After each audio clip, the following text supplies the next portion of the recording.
Okay, Cedric, thank you. We begin this half hour with state leaders proposing a bill that would change an existing law regarding school-age students and when they can use their cell phones in the classroom.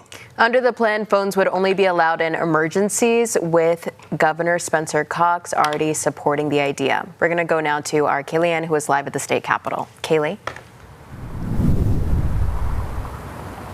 Absolutely, Matt and Alyssa. There's a lot of information here, so stick with me for a second. The governor's press conference this morning is for him to weigh in on the proposed bill 69. Now, this would ban the use of these in schools even during lunchtime and in between classes.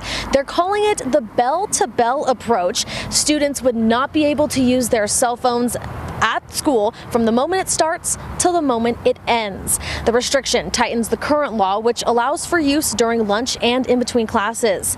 It would also give local school leaders the option to extend the restrictions to school supervised activities, so things like dances and sporting events that could apply there. The proposal does allow for students to keep their phones with them, but limits school day use for emergencies only, so like in a school-wide crisis or if someone's health or safety is in imminent danger. Representative Doug Welton out of Payson is one of the sponsors for this bill. He says the proposal doesn't require students to give up their phones during the school day.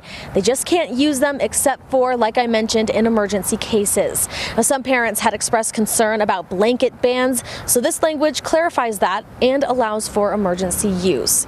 Now, the goals of a policy like this are to get students more engaged in their classrooms and hopefully reduce bullying within the districts. At 11 a.m. today, Governor Cox will weigh in on the proposal, and like we've mentioned, he has already said that he feels the original law didn't go far enough and he supports the bell-to-bell concept. So far, there are 20 states that have put full-day bans on cell phone usage in schools, and some have even gone so far as to require phones to be stored away from students, but that would not be the case here in Utah. The proposal also extends the same restrictions to smartwatches and any other emerging technology that could coincide with smartphones. Now, opponents to proposals like this say it's not the government's job to determine whether or not students can use phones within school, so I guess we'll just have to wait to see what happens there. But we'll have more on what Governor Cox had to say coming up today at midday. For now, reporting live at the Capitol, Kaylee Ann, ABC4 News.